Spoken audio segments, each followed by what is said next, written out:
Hi guys, and welcome to the Ace Tanker for the M2 Medium. Yes, we're back to the American low tiers, but this is a significant game. This one is quite significant because on a recent Ace Tanker, I think it was the T2 Medium Ace Tanker, I mentioned that I am just one tank away from the M3 Lee. You guys really, probably one of the tanks I get most requested to play because you guys are just sadists, is the M3 Lee. So yeah, I said on the last video, or last low tier American Ace Tanker, that I had one tank left before the M3 Lee, and this is it. This is the M2 Medium, which is a very weird tank. I was very shocked when I rebought this tank to get the Ace because the crew, huge crew, 6 crew members in this tank, including 2 radio operators, but this is my second game in the tank. It only took 2 games to ace it, and it quite surprised me in both games. Both games I was bottom tier as a tier 3 and a tier 5 game, but I had quite a bit of fun in the first game. It wasn't an ace, and I decided, you know what, I'm just going to hop into the tank and play it again. But yeah, a few things really surprised me about this tank. One, as I say, is the size of the crew. It's got a huge crew, but it's a medium tank, so it's relatively mobile. But the other thing that really amazed me about this tank is the fact it gets a huge, I had to check it afterwards, it gets an absolutely amazing 14 degrees of gun depression, which is absolutely incredible. The other thing that really surprised me about this tank is the view range. The view range, it gets 370 meters of view range. Now, I didn't know this when I was playing the tank, so if I'd known it at the time, I probably would have removed some equipment and placed a binocs on the tank, because 370 meters of view range is absolutely incredible at tier 3. A lot of people seem to hate this tank. It seems to be a love or hate tank depending on who you listen to. Some players love the tank, some people absolutely hate the tank. The armor isn't particularly good. It's a big target. It's quite a tall tank. You can see I'm taller than most of the tanks around me here, even though they're 2 tiers higher than me. So it's not a, you know, it can be a little bit frustrating to play maybe, but as I say, it's got amazing gun depression and it's got fantastic view range. Even though it's not a light tank, it's a medium tank, and it comes with a 75mm howitzer. So I'm using the 75mm howitzer. So this is the gun and the turret that used to be available on the M5 Stuart. Am I right? I can't remember. It's the Tier 4 American light tank. It used to come with this turret and this howitzer. And it used to be a lot of fun to play because it was a light tank, it was fast, it was maneuverable, and you could derp things. But the turret and the gun or the howitzer were removed from the M5. But you can still get them here at Tier 3 on the M2 Medium. And really, it's a little bit challenging. As I say, the view range is quite good. I love the turret, love the gun, love the view range, but the problem with this tank is it gets very few hit points. For a tier 3, it only gets 200 hit points, so that means in tier 5 games, you're completely outclassed. Most tier 5s, or a lot of tier 5s, are going to be able to one-hit kill you. But you can see the view range here, absolutely phenomenal. And even though I'm firing HE exclusively, I'm not doing any damage. But what I am doing is I'm spotting this guy. Oh, there we go. No sixth sense. A 75% crew, only the second game in the tank, and I've lost just 2 hits.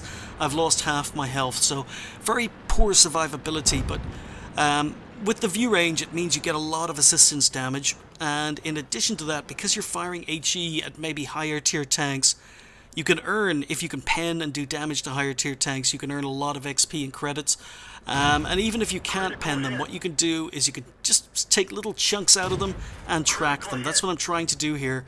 Trying to track a B1 in the open. And there we go. We've tracked the B1. So Panzer 4D and 22. But what I need to do is I need to hit his tracks. That one goes higher, and 188 hits are damage done on that Panzer. So yeah, it's, if you can hit and pen enemy tanks, it's worth a lot of XP and credits. But what you see here is we're just tracking and we're spotting, and you know, we're getting assistance damage. We're getting a lot of assistance damage even though we're completely bottom tier. So Matilda and Electo up here, just moving up, seeing whether or not I can get shots. Don't have much to aim at, but aiming in fully. That shot misses. I've got nothing but a cupola here to aim at. Again, that one misses, and someone else takes him out.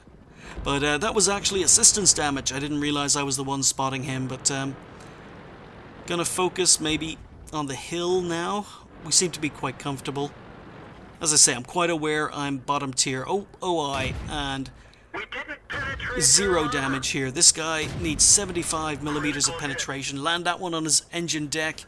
But as I say, what we've got is we've got 38 millimeters of penetration here, so not going to do full damage on very many hits, but what we can do is we could do module damage, we can do crew damage, and we can spot and try and get assistance damage.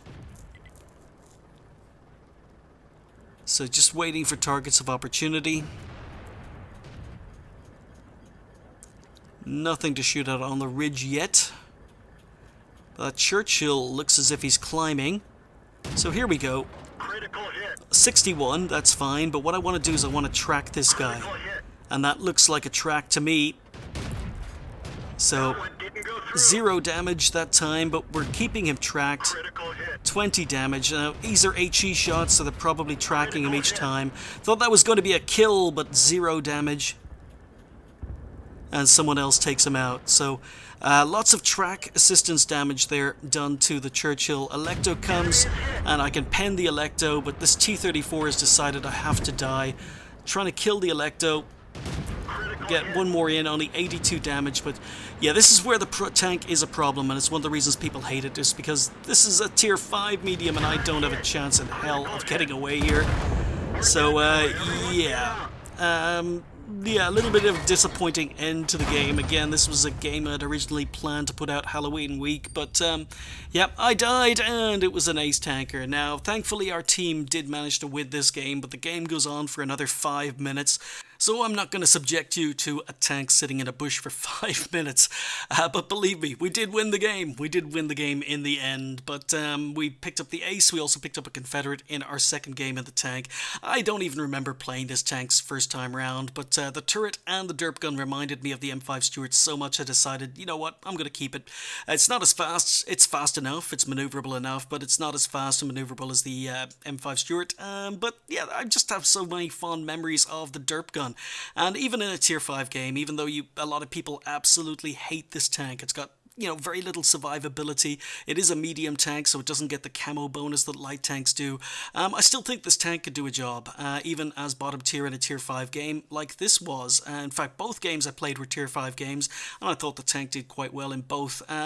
With the derp gun, it's just about being annoying. The tank has amazing gun depression, it has amazing view range for a tier 3. Stick some binocs on this bad boy, and you're going to be getting a lot more assistance damage as well, but it was the assistance damage that got me the ace. We hit a lot of tanks, got a Confederate, but it was tracking, and tracking. The HE doesn't do a lot of damage against heavily armored targets, but it can be very, very annoying, keeping them tracked and pinned in place for friendlies to take out. So, yeah, I mean, it's not a bad tank. You either love it or you hate it. Most people, according to the forums, seem to hate it, but I thought it was pretty good. Good enough to keep the tank. So we didn't finish top on XP. We came second with 890 XP, 757 damage done as a tier 3 and a tier 5 game. I'm not really going to complain, considering I only had something like 39 millimeters of penetration with my howitzer anyway. But we did do 1203 assistance damage, so the view range on this tank is very, very good. And even if you're not the one doing the initial spots, the fact you're firing HE and keeping enemy tanks tracked and pinned in place so that friendlies can do damage, it's capable of doing a lot of assistance damage. And I'd really, really love to see what this tank can do when it's top tier in a tier 3 game. But 25 shots fired, 22 hits, not bad for 75% crew and 14 penetrations. So not surprisingly, we failed to pen quite a few of our shots against heavily armored targets. We didn't have a lot of penetration. Spotted 5, damage 7, as I say, happy with the assistance damage, and it's a decent little moneymaker for a tier 3. We fired 25 shots, and our ammo costs only came to 1,400, which is pretty good. So 25,000 credits made overall. It was my second game in the tank, enjoyed the first one so much I decided to give it another go. So 1335 XP overall. But yeah, there we go. Final low tier ace tanker before the M3 Lee, guys. The M3 Lee has been bought. New crew has been put into it. It's sitting in my garage, just waiting to be played, and hopefully we'll get that done this weekend. And I'll finally bring you the M3 Lee ace tanker that so many of you guys have been requesting over the last year or so. But anyhow, thank you guys for watching. I'll see you next time.